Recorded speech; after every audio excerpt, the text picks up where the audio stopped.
नमस्कार दोस्तों, स्वागत है आपका स्टेनो गुरुज यूट्यूब चैनल में। दोस्तों आज की वीडियो में हम लोग देखेंगे एसएससी स्टेनोग्राफर के प्रीवियस पेपर यानी कि जो अभी पेपर हुआ था दिसंबर में, यानी कि 22 दिसंबर से 24 दिसंबर के बीच जो पेपर हुआ था उस पेपर को हम लोग सॉल्व करते चलेंगे। हालांकि जिन लोगों ने एग्जाम दिया होगा उन लोगों ने देखा ही होगा, आंसर की मिला भी लिया होगा। फिलहाल जिसने नहीं देखा होगा उस सबके लिए और इसका पीडीएफ दोस्तों हम आपको टेलीग्राम पर प्रोवाइड करा देंगे। टेलीग्राम पर जाके आपको स्क्रीनशॉट लेने की जरूरत नहीं है, टेलीग्राम पर आप जाएंगे, जिस डेट की वीडियो की चाहे वो आप 2018 का अगर आपको पीडीएफ चाहिए, 2018 वाले जो पेपर हुए थे तो उसका भी जिस डेट में हमने वीडियो बनाया उस डेट में आप टेलीग्राम पर जाएंगे तो वहाँ पे मिल जाएगा। वीडियो पसंद आए तो वीडियो को लाइक कर देना और चैनल पर पहली बार आए तो सब्सक्राइब करके नोटिफिकेशन बेल ऑन करना। वीडियो अपने दोस्तों के साथ और अपने व्हाट्सएप ग्रुप में भी शेयर करना ताकि वो भी लोग ज़्यादा से ज़्यादा इसका लाभ ले सकें। और साथ में दोस्तों इस वीडियो में हम लोग क्वेश्चन का विश्लेषण भी करते चलेंगे कि क्वेश्चन का स्टैंडर्ड यानी एनालिसिस भी करेंगे कि किस स्तर का जीएस पूछा जा रहा है। पहले जैसा आप ट्रेडिशनल जीएस नहीं पूछा जाता है तो आपको किस स्तर की तैयारी करनी है। आप 2018 वाले पेपर और 2019 वाले पेपर को कंपेयर करते हुए चलेंगे तो उस हिसाब से आपको तैयारी करना है। तो ज़्यादा समय देखिए, ये 22-12 यानी कि 22 तारीख को जो इवनिंग वाला शिफ्ट था वो वाला पेपर है जो 3 से 5 के बीच में था। ठीक है, फर्स्ट शिफ्ट वाला भी पेपर हम आपको देंगे। पहले हम लोग इस वाले पेपर को देख लेते हैं, इसमें जीएस के प्रश्न को देखेंगे। ठीक है, और इसका पीडीएफ आपको हमारे टेलीग्राम पर मिल जाएगा। 22 तारीख का पेपर है, 22 से लेकर 24 तक पेपर हुआ था तो हम सारे सेट आपको प्रोवाइड कराएंगे और सारा पीडीएफ टेलीग्राम में आपको मिल जाएगा। देखिए, पहला क्वेश्चन है, यहाँ पे जनरल अवेयरनेस का हम क्वेश्चन देखेंगे यानी कि जीएस वाला जो पार्ट है उसका 50 क्वेश्चन देखेंगे इस वीडियो में। अगले वीडियो में रीजनिंग के क्वेश्चन को देख लेंगे, थोड़ा थोड़ा करके क्वेश्चन को सॉल्व करते चलेंगे। और आपका मार्च में पेपर है तो आप लोग बिल्कुल तैयार रहिए। यहाँ पे हम लोग ये भी विश्लेषण करते चलेंगे कि क्वेश्चन का स्टैंडर्ड क्या है। ठीक है, अब ट्रेडिशनल क्वेश्चन जैसे क्वेश्चन नहीं पूछे जाते हैं यहाँ पे। देखिए, और एक चीज़ और आपने गौर किया होगा कि यहाँ पे देखिए पिछले वाले पेपर में भी जो 2019 वाला एग्जाम हुआ था, 2018 वाला जो एग्जाम हुआ था उसका भी पेपर आपने देखा होगा, उसमें भी एक ही क्वेश्चन को 2 बार ही पूछा गया था, दोनों अलग अलग तरीके से। ठीक, तो यहाँ पे आपको ध्यान ये देना है कि क्वेश्चन को मतलब थोड़ा ही पढ़ो लेकिन क्वेश्चन को पूरे तरीके से पढ़ो, एकदम सटीक पढ़ो उस पर। ठीक है, पूरा कॉन्सेप्ट वाइज पढ़ो, क्योंकि यहाँ पे देखिए पहला जो क्वेश्चन है इसी क्वेश्चन को आगे फिर पूछा जा रहा है तो अभी हम दिखाएंगे आपको। और ऐसे पिछले एग्जाम में भी पूछा गया था। तो देखिए यहाँ पे पहला क्वेश्चन है, आइंस्टीनियम तत्व का रासायनिक प्रतीक निम्नलिखित में से कौन सा है। अगर आपको विजुअल नहीं हो रहा होगा तो हम इसका पीडीएफ शेयर कर देंगे टेलीग्राम पे, वहाँ पे आप लोग देख लीजिएगा। ठीक है, आइंस्टीनियम तत्व का रासायनिक प्रतीक निम्नलिखित में से कौन सा है। ठीक है, तो रासायनिक प्रतीक जो है उसका ES है। ठीक है, ES, इसका परमाणु क्रमांक 99 होता है, परमाणु भार इसका 252 होता है। ठीक है, यानी कि ऑप्शन 4 यहाँ पे आंसर हो जाएगा। इसमें पहले से टिक लगा, मुझे कुछ टिक लगाने की जरूरत नहीं है। ठीक है, सब कुछ देख रहे हैं, एसएससी की वेबसाइट से ही ये मैंने डाउनलोड किया है तो आपको मिल जाएगा वहाँ पे। सॉरी, अब तो नहीं मिलेगा, फिलहाल टेलीग्राम पे मिल जाएगा। ठीक है, तो आप अपने तैयारी का स्टैंडर्ड। नेक्स्ट क्वेश्चन की ओर बढ़ते हैं हम लोग। देखिए, अगला क्वेश्चन है, विज्ञान की किस शाखा में असाधारण वैज्ञानिक कार्यों के लिए एबल पुरस्कार, नोबल पुरस्कार आपने सुना होगा लेकिन एबल पुरस्कार पूछा गया है यहाँ पे। ठीक है, एबल पुरस्कार। ठीक है, तो पहली बार हो सकता है कुछ लोग पहली बार सुन रहे हो एबल पुरस्कार। तो एबल पुरस्कार जो है दोस्तों ये गणित के क्षेत्र में दिया जाता है। 2020 में ये 2 लोगों को मिला था संयुक्त रूप से, एक थे ग्रेगरी मार्गुलिस को दिया गया था और इसके साथ हिलेरे फ्रिस्टेनबर्ग थे। ठीक है, ये पुरस्कार साझा नॉर्वेजियन एकेडमी द्वारा दिया जाता है। ठीक है, अगला क्वेश्चन है, निम्नलिखित में से कौन सी पुस्तक अरुंधति राय द्वारा लिखा गया। बहुत इंपॉर्टेंट क्वेश्चन है, कई बार अरुंधति राय की पुस्तकें पूछ ली जाती है एग्जाम में, तो अरुंधति राय की इसके अलावा भी जो पुस्तकें हैं वो भी आप लोग पढ़ लीजिएगा। ठीक है, ये अरुंधति राय का जो ये the mystery of utmost happiness है, the mystery of utmost happiness. ठीक है, ये वाला जो पुस्तक है ये आपका 2017 में आया था, ये दूसरी नॉवेल है अरुंधति राय का। ठीक है, इनके अलावा बहुत सारी पुस्तकें हैं इनकी, तो 2-4 पुस्तकें आप लोग इसको याद रखिएगा ताकि एलिमिनेशन मेथड से भी आप क्वेश्चन कर पाएँ। अगले क्वेश्चन की ओर बढ़ते हैं, निम्नलिखित में से कौन सा 13वीं शताब्दी का स्मारक है। ठीक है, 13वीं शताब्दी का स्मारक आपको बताना है। इनकी जो शताब्दी चलता है, जैसे अभी जो शताब्दी चल रहा है, ठीक है, तो जैसे 2021 चल रहा है तो वो जो हो जाएगा 22वीं शताब्दी ना। तो शताब्दी जो है 1 साल आगे चलती है। ठीक है, शताब्दी 1 साल आगे चलती है, तो यानी कि कोणार्क के जो मंदिर की स्थापना हुई थी वो हुआ था आपका 1253 से 1260 के बीच में। यानी कि जब 1200 ईस्वी चल रहा था, ठीक है, सॉरी 21वीं के, अभी 2021 चल रहा है ना, तो ये 22वीं शताब्दी हो गया। सॉरी हम इसको डेट से कंपेयर कर दे रहे हैं। जैसे 2000 चल रहा है ना, 2000 चल रहा है तो 21वीं शताब्दी चल रहा है, ठीक है। इसके लिए क्षमा चाहूँगा, मैं थोड़ा सा कंफ्यूज हो गया था। तो 21वीं शताब्दी चल रहा है क्योंकि 2000 वाला सेशन चल रहा है अभी, तो अभी 21वीं शताब्दी चल रहा है। तो यहाँ पे देखिए कोणार्क का सूर्य मंदिर जो है आपका 1253 से 1260 के बीच में हुआ था। तो ये कौन सी शताब्दी में हुआ था? ये 13वीं शताब्दी में हुआ था, ठीक है। ये है आपका पुरी में है, पुरी में यानी कि उड़ीसा में है, ठीक है, उड़ीसा में है ये। और इसके अलावा सांची का स्तूप आपका एमपी में है, पता ही आपको, ठीक है। और ये आपका हजारद्वारी ये आपका पश्चिम बंगाल में है। और दखिल दरवाज़ा जो है ये भी आपका पश्चिम बंगाल में 1425 में बनाया गया था। नेक्स्ट क्वेश्चन की ओर बढ़ते हैं। आई होप कि वीडियो आपको पसंद आया होगा, तो वीडियो को लाइक करके चैनल को सब्सक्राइब करना मत भूलिएगा। नेक्स्ट क्वेश्चन है आपका, पांचवा क्वेश्चन है, श्रीनगर की जामिया मस्जिद इस्लामिक जगत की अन्य प्रमुख मस्जिदों से काफ़ी अलग है। इसके निर्माण के स्थान पर गुंबदों के स्थान पर आकार की बहुमंजिला छतों का इस्तेमाल किया गया है। किस आकार की किया गया ये आपको बताना है। यहाँ पे श्रीनगर में जो जामिया मस्जिद है उसमें पिरामिड आकार के बहुमंजिला छतों का इस्तेमाल किया गया है, ठीक है। किसका? पिरामिड। तो यहाँ ऑप्शन 4 हो जाएगा, ऑप्शन 4 यहाँ पे दिख रहा है आपको। अगला क्वेश्चन है आपका, पानीपत की दूसरी लड़ाई किनके बीच हुई थी? दोस्तों पानीपत की टोटल 3 लड़ाइयाँ हुई थी, ठीक है। पहला 1526, दूसरा 1556 और तीसरा जो है वो 1761 में हुआ था। तो देखिए 1526 वाला जो हुआ था वो आपका हुआ था इब्राहिम लोदी और बाबर के बीच में। यहीं से मुगल वंश की स्थापना हो गई थी, ठीक है। इब्राहिम लोदी पराजित हो जाता है और बाबर ने मुगल वंश की स्थापना करता है। दूसरी लड़ाई जो होती है वो आपका अकबर और हेमू के बीच में होती है 1556 में, ठीक है। और 1561 में जो लड़ाई होती है वो आपको कमेंट करके बताना है इसमें कि किसके किसके बीच हुई थी। ऑप्शन में भी वो आंसर नहीं दिया गया है, ठीक है। तो आप लोग कमेंट करके बताइएगा। नेक्स्ट क्वेश्चन है, कितनी मूलभूत एसआई इकाइयाँ होती हैं? कितनी मूलभूत एसआई इकाइयाँ होती हैं? तो ये होता है आपका 3.7। अगले क्वेश्चन की ओर बढ़ते हैं हम लोग। अगला है तत्व का परमाणु संख्या है। देखिए वही पहला वाला क्वेश्चन फिर रिपीट किया गया है। किस तत्व का परमाणु संख्या 99 है? अगर आप उसमें पूरा जानकारी पढ़े होते तो यहाँ पे ये आइंस्टीनियम वाला भी मिल जाता है यहाँ पे, ठीक है। आइंस्टीनियम तत्व का जो परमाणु भार है, परमाणु संख्या है वो 99 होता है। परमाणु भार आपका द्रव्यमान जो हो जाता है वो 252 होता है, ठीक है। तो यहाँ पे देखिए पहला क्वेश्चन को ही 2 बार पूछा गया। ऐसे पिछले वाले अगर आप पेपर को उठाएंगे कि 2018 में जो पेपर हुआ था उसका भी हमने PDF अपलोड किया है, आपको हमारे टेलीग्राम पर मिल जाएगा। उसी डेट में मिलेगा क्योंकि वीडियो पुराना है, तो जिस डेट की वीडियो होगी उस डेट में आप टेलीग्राम पे जाएंगे तो मिल जाएगा। तो यहाँ पे वहाँ पे भी आप देखेंगे 2 क्वेश्चन ऐसे ही पूछे गए हैं। जैसे मैं एक क्वेश्चन में आपको बताता हूँ कि ये पूछा गया था कि जो आपका ये यूनिटी ऑफ स्टैचू है उसी को क्वेश्चन पहले तो पूछा गया कि उसके शिल्पकार कौन थे, फिर पूछा गया उसको जो है किस सन में बनाया गया था, ठीक है, या किससे संबंधित है। तो उसी क्वेश्चन को घुमा फिरा के 2 बार ही पूछा गया। तो कोई भी क्वेश्चन आप पढ़िए तो उसको बहुत कायदे से पढ़िएगा। नेक्स्ट क्वेश्चन है, क्वेश्चन नंबर 9 है। यहाँ पे दे रहा है कि what the first A stand for the acronyms AFSPA, यानी AFSPA में जो पहला लेटर A है इसका पूरा नाम क्या होता है, ठीक है। ये जो शब्द समूह होता है, एक्रोनाइम माने होता है शब्द समूह में पहला लेटर जो बना होता है उसका मतलब क्या होता है, ठीक है। तो उसका मतलब होता है आर्म्ड। इसका पूरा फुल फॉर्म होता है armed for special power act, ठीक है, AFSPA, ठीक है, सशस्त्र बल विशेष अधिकार अधिनियम, जिसकी स्थापना हुई थी आपका 11 सितंबर 1958 में इसे पारित किया गया था। आगे क्वेश्चन की ओर बढ़ते हैं हम लोग। The plants tolerant to the desert condition are called, ठीक है, यानी कि जो कम बहुत सीमित मात्रा जलवायु में शुष्क पौधा होता है उसको क्या बोलते हैं? उसको बोला जाता है जेरोफाइट, यानी कि मरूदभिद। अगर हिंदी में बात करें तो मरूदभिद बोला जाता है। नेक्स्ट क्वेश्चन की ओर बढ़ते हैं। देखिए यहाँ पे दिया गया कि हड़प्पा सभ्यता के पुरातात्विक स्थानों के संदर्भ में निम्नलिखित में से कौन सा युग गलत है, ये आपको बताना है, ठीक है। कौन सा युग गलत है? कालीबंगा राजस्थान में है, ठीक है। आलमगीरपुर उत्तर प्रदेश में, ये भी सही है। लोथल गुजरात में है, ये भी सही है। अगर आप एलिमिनेशन मेथड से अपनाएंगे, अगर आपको इसमें पता है तो भी आप कर सकते हैं। आगे देखिए राखी गढ़ी जो है ये पंजाब दे रहा है, जबकि राखी गढ़ी हरियाणा में है, पंजाब में नहीं है, ठीक है। तो ऑप्शन 4 यहाँ पर आपका आंसर हो जाएगा। नेक्स्ट क्वेश्चन की ओर बढ़ते हैं। हो सकता है वीडियो आपको ज़्यादा तेज लग रहा हो क्योंकि जीएस का क्वेश्चन है, इसमें ज़्यादा समय देना ही नहीं है।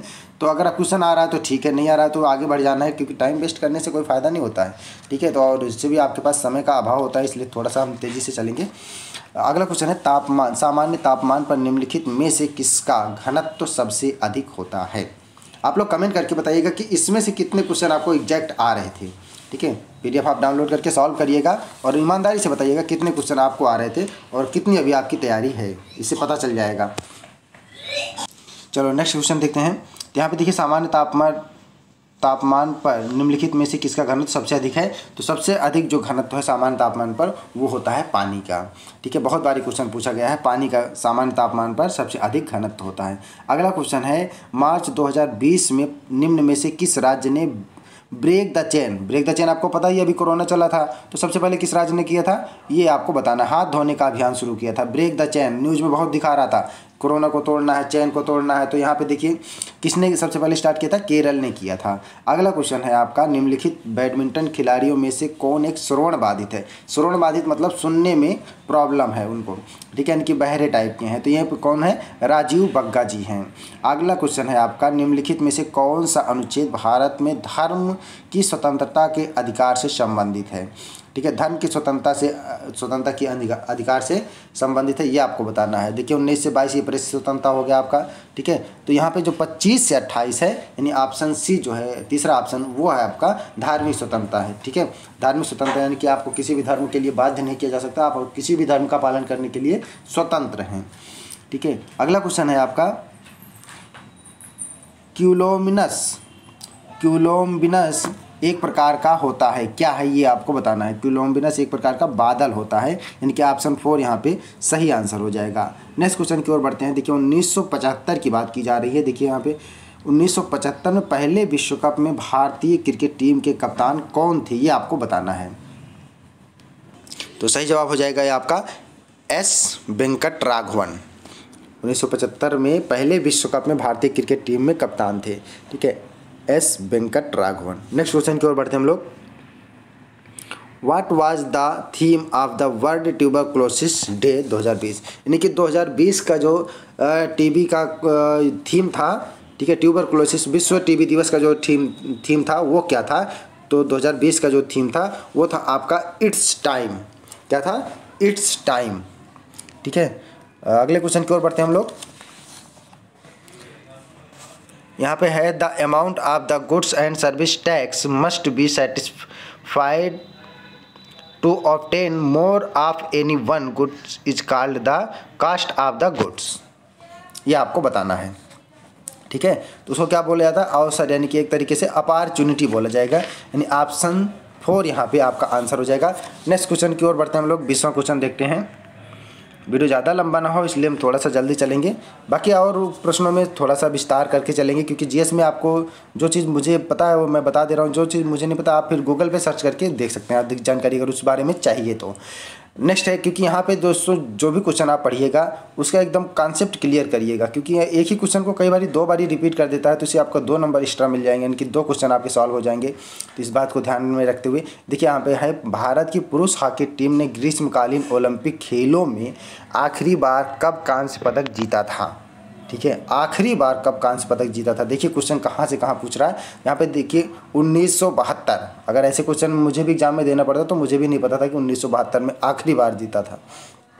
ठीक है, भारत की पुरुष हॉकी टीम ने ग्रीष्मकालीन ओलंपिक खेलों में 1972 में आखिरी बार कांस्य पदक जीता था। नेक्स्ट क्वेश्चन है, निम्नलिखित में से किस रंग के प्रकाश की तरंग दैर्ध्य पीले रंग की तरंग दैर्ध्य से अधिक होती है। ये तो बहुत बारी क्वेश्चन पूछा गया है, ये नारंगी रंग का होता है। ठीक है, ऑप्शन 4 यहाँ पे हो जाएगा, बहुत बारी क्वेश्चन ये रिपीट हुआ है। अगला क्वेश्चन है, लैटेराइट मिट्टी में प्रयुक्त लैटिन शब्द का लैटेराइट का क्या अर्थ होता है। लैटेराइट माने होता है ईंट। क्या होता है, लैटेराइट में जो प्रयुक्त होता है उसका मतलब होता है ईंट। ठीक है, नेक्स्ट क्वेश्चन की ओर बढ़ते हैं हम लोग। यहाँ पे देखिए अगला क्वेश्चन दिया गया है कि माइक्रोनॉमिक्स के क्षेत्र में, किसके, माइक्रोनॉमिक्स के क्षेत्र से संबंधित पीपीएफ शब्द में यदि पीपी का उपयोग प्रोडक्शन पॉसिबिलिटी के लिए किया जाता है तो एफ अक्षर का उपयोग किस लिए किया जाता है। ठीक है, तो एफ अक्षर का प्रयोग किया जाता है फ्रंटियर के लिए, यानी कि प्रोडक्शन पॉसिबिलिटी फ्रंटियर, उत्पादन संभवता सीमा या उत्पादन संभवता वक्र एक तरीके से होगा इसका फुल फॉर्म। ठीक है, तो यहाँ पे क्वेश्चन नंबर 23 का सही आंसर ऑप्शन 3 हो जाएगा। तो देखिए यहाँ पे फुल फॉर्म से भी 2 क्वेश्चन आपके सामने आ चुके हैं। ठीक है, तो फुल फॉर्म के भी क्वेश्चन आपको और बहुत अच्छी तरीके से याद करना है।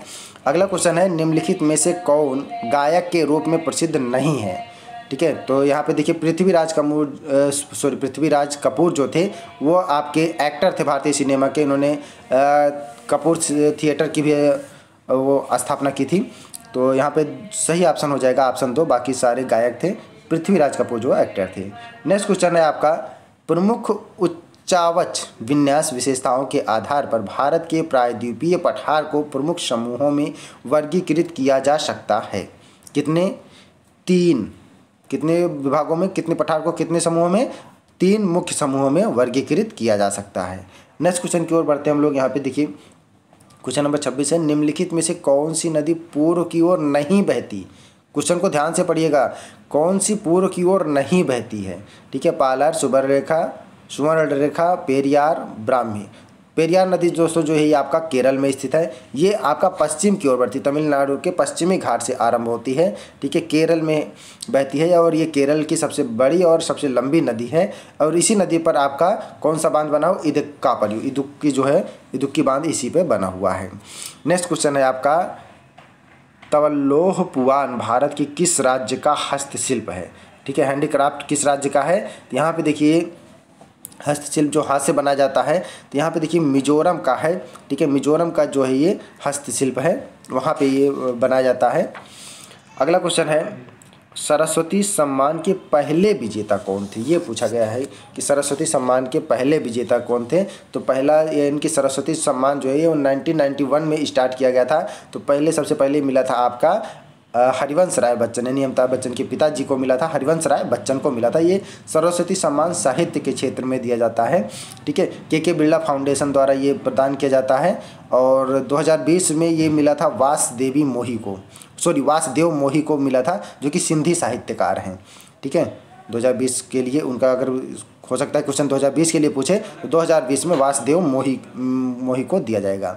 ठीक है, नेक्स्ट क्वेश्चन की ओर बढ़ते हैं। The times of India sport award 2019 में लाइफ टाइम अचीवमेंट अवार्ड किसे प्रदान किया गया था? ठीक है, तो ये किया गया था आपका वाईचुंग भूटिया को। किसको किया गया था? वाईचुंग भूटिया को किया गया था। अगला क्वेश्चन है, निम्नलिखित में से कौन ओजोन परत के क्षय के मुद्दे से संबंधित है? ओजोन परत के क्षय के मुद्दे से कौन संबंधित है? ये आपका क्वेश्चन है। तो यहाँ पे देखिए जो ओजोन परत है ये आपका मॉन्ट्रियल प्रोटोकॉल जो है वो ओजोन परत के मुद्दे से संबंधित है। टोरंटो विश्व सम्मेलन की बात करें तो यहाँ पे हिंदी प्रेमियों का सम्मेलन होता है। ठीक है, टोरंटो जो कि हिंदी से संबंधित है। और स्टॉकहोम की बात करें तो ये पर्यावरण, वायु प्रदूषण, इन सबसे रिलेटेड है। रियो आपको पता है, रियो सतत विकास से संबंधित है। तो मॉन्ट्रियल जो है वो आपका ओजोन परत के क्षय के मुद्दे से संबंधित है। नेक्स्ट क्वेश्चन की ओर बढ़ते हैं। 24 मार्च 2020 को किस पूर्व मुख्यमंत्री को नज़रबंद किया गया था? नज़रबंदी से मुक्त किया गया था। तो आपको पता है कि मार्च में किसको नज़रबंद किया गया था? उमर अब्दुल्ला को। ठीक है, तो उमर अब्दुल्ला को नज़रबंद किया गया था। 24 मार्च को उन्हें नज़रबंद से मुक्त कर दिया गया था। ठीक है, ऐसे आप ऑप्शन से जाएं तो इसमें से जितने भी हैं, उमर अब्दुल्ला को छोड़ के बाकी किसी को, लगभग लालू वालू को तो बंद ही नहीं किया गया था, नज़रबंद किया नहीं गया था। तो ऐसे भी आप कर सकते हैं। मीथेन के एक अणु में कितने हाइड्रोजन परमाणु होते हैं? मीथेन के एक अणु में कितने हाइड्रोजन परमाणु होते हैं ये आपको बताना है। तो देखिए यहाँ पे मीथेन को CH4, ठीक है, इसका अगर रासायनिक नाम पूछे तो CH4 हो जाएगा। यहाँ 2.4 होते हैं। अगले क्वेश्चन की ओर बढ़ते हैं हम लोग। यहाँ पे देखिए भारत में राष्ट्रीय उपभोक्ता दिवस मनाया जाता है। कब मनाया जाता है? ये मनाया जाता है आपका 24 दिसंबर को मनाया जाता है। कब मनाया जाता है? 24 दिसंबर को मनाया जाता है। 24 अक्टूबर आपको पता है संयुक्त राष्ट्र दिवस के रूप में मनाया जाता है। और 24 सितंबर आपका हो गया सेवा योजन हो गया। 24 नवंबर आपको कमेंट में बताना है। चलो नेक्स्ट क्वेश्चन की ओर बढ़ते हैं। आर्टिकल 243 और 243O of the constitution of India deal with the which of the following. ठीक है, आर्टिकल 243 और 243O किससे संबंधित है ये आपको बताना है। तो ये आपका है पंचायत से संबंधित है। किससे संबंधित है? पंचायत से। ठीक है, 243 और 200 पंचायती राज व्यवस्था के बारे में यहाँ पे दिया गया है। नेक्स्ट क्वेश्चन है आपका, भारत के संविधान ने भारत सरकार अधिनियम का स्थान लिया। तो यहाँ पे अगर आप देखें भारत के संविधान में ज़्यादातर यानी कि आपको 80% जो मिलेगा वो 1935 यानी कि 1935 का जो अधिनियम था उसी से ज़्यादा चीज़ें उठा ली गई हैं। ठीक है, उसी की उठा ली गई मतलब एक्सेप्ट की गई हैं। नेक्स्ट क्वेश्चन है, वर्ष 2020 प्रसिद्ध ओस्टेड के प्रयोग का nवां वर्ष, जहां n निम्न में से किसके बराबर है। यहाँ पे n जो है, n का वैल्यू है 200 के बराबर है। ठीक है, अगले क्वेश्चन की ओर बढ़ते हैं हम। यहाँ पे देखिए दिया गया है the directive principle of state policy figure in the part of the constitution of India. ठीक है, ये यहाँ पे कह रहे हैं कि भारत में panchayat directive principle of state. ठीक है, यहाँ पे बात की जा रही है आपके नीति निर्देशक सिद्धांत के बारे में। ठीक है, तो नीति निर्देशक सिद्धांत जो है वो आपका कब किया गया था, ये है आपका कौन से भाग में है ये पूछा जा रहा है। ठीक है, किस भाग में नीति निर्देशक सिद्धांत को रखा गया है, तो ये रखा गया आपका भाग 4 में। नीति निर्देशक सिद्धांत किस भाग में है, किस पार्ट में है भारत के, तो इसमें है भाग 4 में। अगला क्वेश्चन है दाल बाटी चूरमा। ठीक है, आप लोग अगर राजस्थान जाइएगा तो दाल बाटी चूरमा जरूर खा के आइएगा, बहुत फेमस भोजन है वहाँ का। दाल बाटी चूरमा मूल रूप से किस राज्य का भोजन है। ठीक है, तो ये है आपका राजस्थान का। अगर लिट्टी चोखा पूछ ले तो बिहार वाले जरूर जवाब देंगे। नेक्स्ट क्वेश्चन है आपका निम्नलिखित में से कौन सा तट दक्षिण पश्चिम मानसून की बंगाल की खाड़ी शाखा के समांतर स्थित है। कौन सा है, तमिलनाडु है। ठीक है, तमिलनाडु है यहाँ पे। अगले क्वेश्चन की ओर बढ़ते हैं हम लोग। यहाँ पे दिया गया है अपनी मालवा विजय के जश्न मनाने के लिए राणा कुंभा ने चित्तौड़ में किसका निर्माण किया था। तो राणा कुंभा ने चित्तौड़ में जो निर्माण किया था, किसका किया था, कीर्ति स्तंभ का निर्माण किया था। किसका, कीर्ति स्तंभ। ठीक है, कीर्ति स्तंभ का किया था, जिसे विजय स्तंभ के नाम से भी जाना जाता है। अगर आप कीर्ति स्तंभ पढ़ लिए, पता लगा ऑप्शन में विजय स्तंभ दे दिया तो आप कंफ्यूज मत हो ना। कीर्ति स्तंभ को विजय स्तंभ के नाम से भी जाना जाता है। 1440 में इसकी स्थापना हुई थी। ठीक है, नेक्स्ट क्वेश्चन है निम्नलिखित में से कौन युगांतर पार्टी के संस्थापकों में से एक थी। युगांतर पार्टी के संस्थापकों में से कौन एक थे, ये थे आपके अरविंदो घोष। कहीं कहीं आपको वारिन घोष भी मिल जाएगा। ठीक है, तो आप लोग याद रखिएगा। अगले क्वेश्चन की ओर बढ़ते हैं हम लोग। यहाँ पे निम्नलिखित में से कौन सा लोक संगीत का एक रूप है जो मुख्य रूप से पश्चिम बंगाल राज्य से संबंधित है। ठीक है, पश्चिम बंगाल राज्य से संबंधित है। लोटिया जो है आपका राजस्थान में है। राजस्थान में किसानों द्वारा गाया जाता है। लोटिया जो है वो नाच गाने के साथ होता है किसानों। और मांडो जो है ये आपका झारखंड का होता है। बाउल जो है ये बाउल आपका मुख्य रूप से पश्चिम बंगाल का है। कजरी आपको पता है पूर्वी उत्तर प्रदेश यानी कि मिर्ज़ापुर वाला जो जिला है यहाँ से कजरी का जन्म होता है और यहीं पे कजरी ज़्यादा फेमस है। तो नेक्स्ट क्वेश्चन की ओर बढ़ते हैं हम लोग। How much fund has been allocated for the skill development, यानी स्किल डेवलपमेंट के लिए यूनियन बजट 2020-21 में कितना फंड रखा गया था, ये आपको बताना है। तो यहाँ पे रखा गया था 3000 करोड़ रुपया। ठीक है, नेक्स्ट क्वेश्चन की ओर बढ़ते हैं हम लोग। देखिए यहाँ पे चौरी चौरा किस जिले में स्थित है, ये आपको बताना है। चौरी चौरा कांड भी हुआ था असहयोग आंदोलन के समय, आपको याद आ जाएगा। जैसे चौरी चौरा का नाम आएगा, अगर आपने हिस्ट्री पढ़ा की होगी तो ज़रूर याद आ जाएगा। ठीक है, तो चौरी चौरा जो है आपका यूपी के गोरखपुर ज़िले में है। ठीक है, उत्तर प्रदेश के गोरखपुर ज़िले में है। यहाँ पे 1922 में 4 फरवरी 1922 को चौरी चौरा असहयोग आंदोलन चल रहा था। तो वहाँ पर जो है सैनिकों के बीच कुछ हड़प झड़प हो गए थे पुलिस के बीच। और नेक्स्ट क्वेश्चन है निम्नलिखित में से किस राज्य की सीमा राजस्थान की सीमा से नहीं लगती है। तो आपको पता ही है महाराष्ट्र की सीमा राजस्थान से नहीं लगती, हरियाणा, गुजरात और उत्तर प्रदेश की लगती है। ठीक है, अगला क्वेश्चन है भारत के राष्ट्रीय गान में उत्कल शब्द का आधुनिक राज्य को संदर्भित करता है। उत्कल में किस राज्य को संदर्भित करता है, ये आपकी संदर्भित करता है उड़ीसा से। ठीक है, उड़ीसा से संबंधित करता है। अगला क्वेश्चन है पीके बनर्जी जो भारत के महान फुटबॉलर थे के रूप में खेलते थे। किसके रूप में खेलते थे, ये खेलते थे आपका स्ट्राइकर के रूप में खेलते थे। ठीक है, स्ट्राइकर के रूप में ये खेलते थे। पीके बनर्जी नाम याद रखिएगा। अगला क्वेश्चन है भारत के राष्ट्रपति के पद पर चयन के लिए योग्यता के संबंध में निम्नलिखित में से कौन सा कथन गलत है, ये पूछा जा रहा है। ठीक है, नहीं तो बस आप राष्ट्रपति योग्यता देखें तो बस उसे भारत का नागरिक होना चाहिए, उसी मार्ग पे आगे बढ़े, ऐसा नहीं करना। पहले क्वेश्चन को पूरा पढ़ लेना है, कौन सा गलत पूछा जा रहा है ये लिखा गया है। ठीक है, उसे ग्रेजुएट होना चाहिए, ये वाला ऑप्शन सही हो जाएगा। यहाँ पे ये वाला ऑप्शन गलत है, बाकी सारे सही है। उसके भारत का नागरिक होना चाहिए, लोकसभा के सदस्य चुने जाने योग्य होना चाहिए। जब लोकसभा का सदस्य चुने जाने योग्य होना चाहिए तो 35 वर्ष की पूरी आयु होनी चाहिए। ठीक है, तो यहाँ पे ऑप्शन 2 जो है आंसर हो जाएगा। अगला क्वेश्चन है वर्ल्ड हैप्पीनेस इंडेक्स 2020 में भारत का स्थान कौन सा? बहुत बारी क्वेश्चन पूछा जाता है, यूपीपीएससी में भी कई बारी क्वेश्चन पूछा गया है। तो इस क्वेश्चन को आप लोग याद रखिएगा, अगर 2021 वाले एग्जाम के लिए भी याद रखिएगा कि कौन सा स्थान रखा गया, क्योंकि 19 में भी पूछ सकता है, पीछे भी जाके पूछ सकते हैं कि 2019 में वर्ल्ड हैप्पीनेस के स्थान में वर्ल्ड हैप्पीनेस इंडेक्स में भारत का स्थान क्या था। तो आप लोग आगे का जो करंट ईयर चल रहा होगा उसके एक साल आगे का, एक साल पीछे का, ठीक है। आगे का अगर दिया है तो ठीक है, जैसे अब 20 का आपको पता है, अगर 21 का आ जाएगा तो 21 में आप लोग याद रखिएगा। तो 20 में जो है वो 144 था, ठीक है, क्योंकि क्वेश्चन बहुत इंपॉर्टेंट है, कई बार पूछा जाता है ये क्वेश्चन। और आखिरी क्वेश्चन है इस वीडियो का, देखिए यहाँ पे दिया गया है कि 25 डिग्री सेल्सियस फ़ारेनहाइट स्केल पर कितने डिग्री के बराबर होता है, ठीक है। 25 डिग्री पे होता है 1.77 फ़ारेनहाइट के बराबर होता है।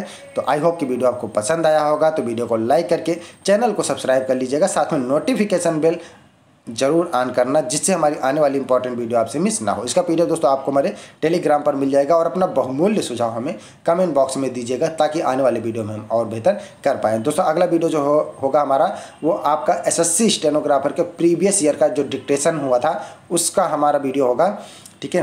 तो एसएससी प्रीवियस ईयर का जो डिक्टेशन हुआ था, यानी कि 2018 वाला जो स्किल टेस्ट हुआ था, उसमें जो मैटर बोला गया था सेम वही मैटर है, ठीक है। अगर आप उस मैटर को ट्रांसक्राइब कर लेते हैं तो आप समझिए 2019 वाले के लिए तैयार हैं। अगर आप ईमानदारी से पूरा ट्रांसक्राइब कर लेंगे विदाउट मिस्टेक का मतलब 5% के अंदर की गलती की, ठीक है। यहाँ पे अगर 5% करते हैं तो एग्जाम में और हो जाएगा। तो यहाँ पे कम से कम आपको 1% या 2% गलती करनी है, क्योंकि अभी आप अपने घर या संस्था या इंस्टीट्यूट पे बैठ के कर रहे हैं, ठीक है। तो वहाँ पे बहुत कम गलती करते हुए फिलहाल वीडियो को कर दीजिएगा लाइक। मिलते हैं नेक्स्ट वीडियो में, तब तक के लिए बाय। Thanks for watching. जय हिंद, जय